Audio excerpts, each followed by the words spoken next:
পড়েন না, তখন বলবেন নামাজ পড়ি না তাতে কি আছে, ইমান ঠিক আছে। কথা বলে কি এই কথাটা মিলল?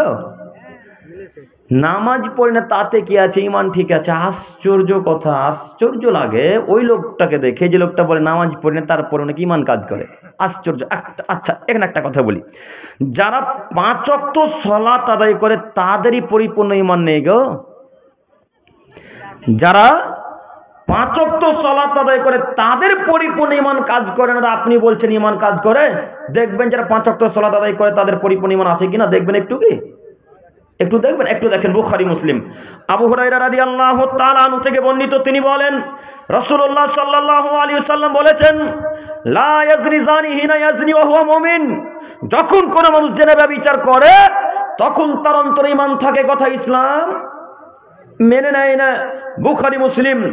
এরপর সাল্লাল্লাহু নবী বলছেন, লা ইয়াসরিবুল খামরা হিনা ইয়াসরিবু ওয়া হুয়া মুমিন।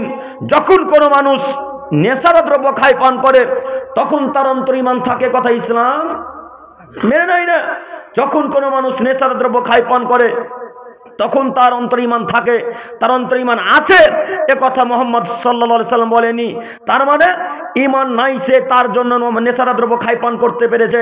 ঈমান নেই তার জন্য সে জিনা করতে পেরেছে। ঈমান নেই তার জন্য সে চুরি করতে পেরেছে। ঈমান নেই তার জন্য সে তার মাকে লাথি মারতে পেরেছে, মায়ের সাথে অসৎ ব্যবহার করতে পেরেছে। একটু জরুরি এখানে একটা কথা যে বলার জন্য হাদিসটা পেশ করলাম।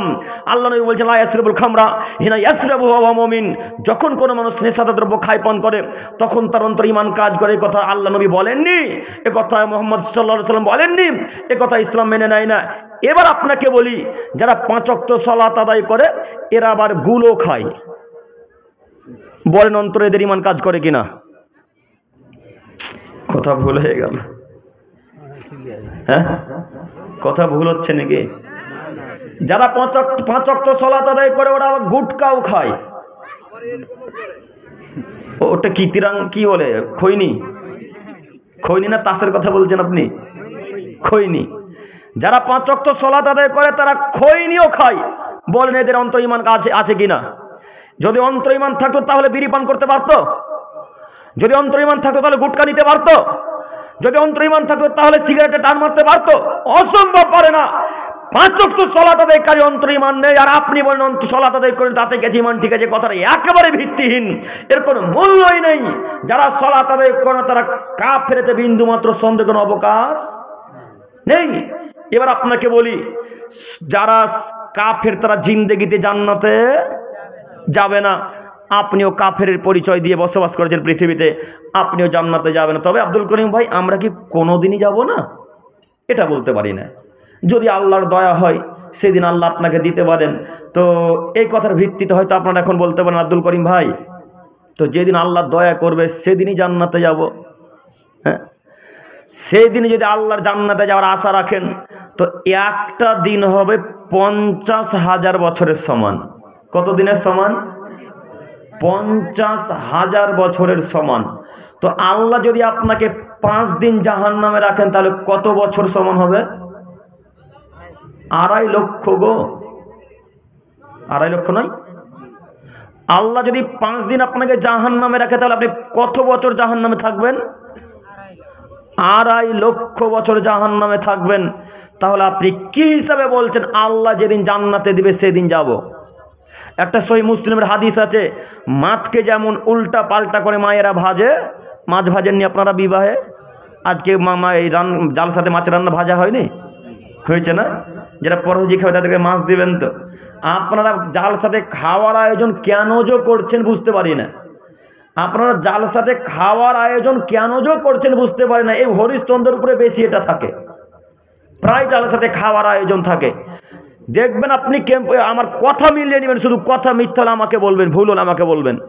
যখন খাওয়া দাওয়ার আয়োজন চলে তখন এখানে যদি থাকে 100, তো খাওয়া দাওয়ার প্যান্ডেল থাকে 1000 মানুষ, আর মেলাতে থাকে 1000 মানুষ, 2000 মানুষ ওদিকে, 100 মানুষ এখানে বসে আছে, তাই না? তো খাওয়ার আয়োজন এত করেছেন কেন? তো যাই হোক, দূর থেকে লোক এসেছে খাওয়ার আয়োজন করা লাগবে, তো এত হই হাল্লা করে খাওয়ার আয়োজন করা ঠিক নয়। তো সহিহ মুসলিমের একটা হাদিস আছে যে যখন কোনো মানুষকে জাহান্নাম থেকে তুলে আল্লাহ জান্নাতে দিবে, তখন জাহান্নামের আগুন তাকে পুড়িয়ে ছারখার করে দিবে একেবারে। মাছ যেমন কালো করে ভেজে দেওয়া হয়, মাছ যেমন লাল টুকটুকে হয়ে যায় ভাজানোর পরে, তেমন ওই লোকটার শরীর কালো কুৎসিত হয়ে যাবে, তাকে আগুনে পুড়িয়ে পুড়িয়ে পুড়িয়ে একেবারে কালো কুৎসিত করে দিবে। এরপরে আপনাকে জাহান্নাম থেকে তুলে জান্নাতে দিবেন। তাহলে আপনি এতটুকু আশা করছেন যে জাহান্নাম থেকেই আমি জান্নাতে যাব, এই আশা করি আমরা, না ডাইরেক্ট জান্নাতে যাব আশা করি? আমরা আশা করি ডাইরেক্ট জান্নাতে যাব, তাই না?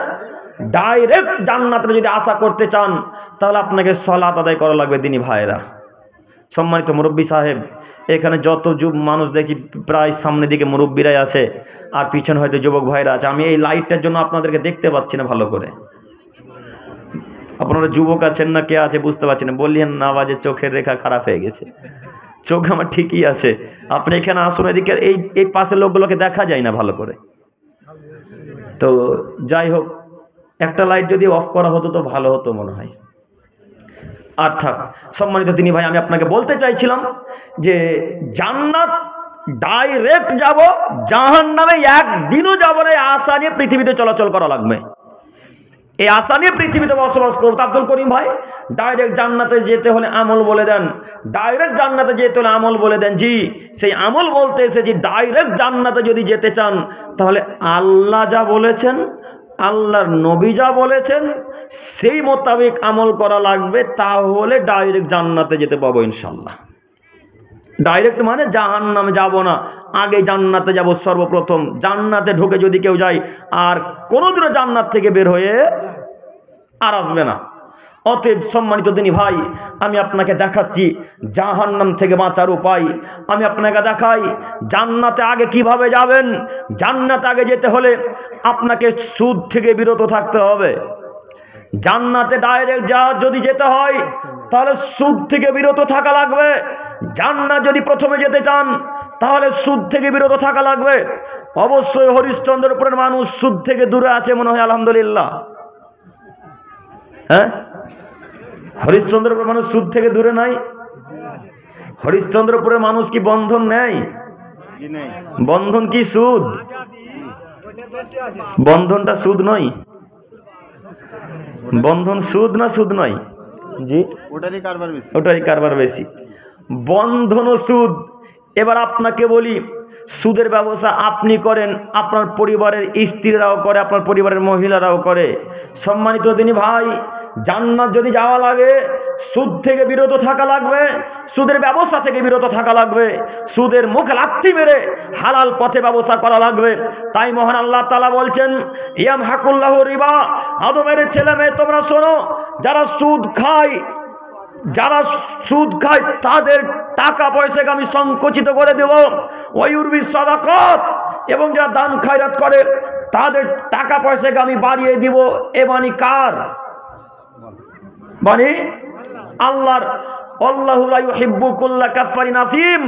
আদমের ছেলে মেয়ে তোমরা একটা কথা মাথাতে রেখো, যারা পাপী তাদেরকে আমি আল্লাহ তাআলা পছন্দ করি না।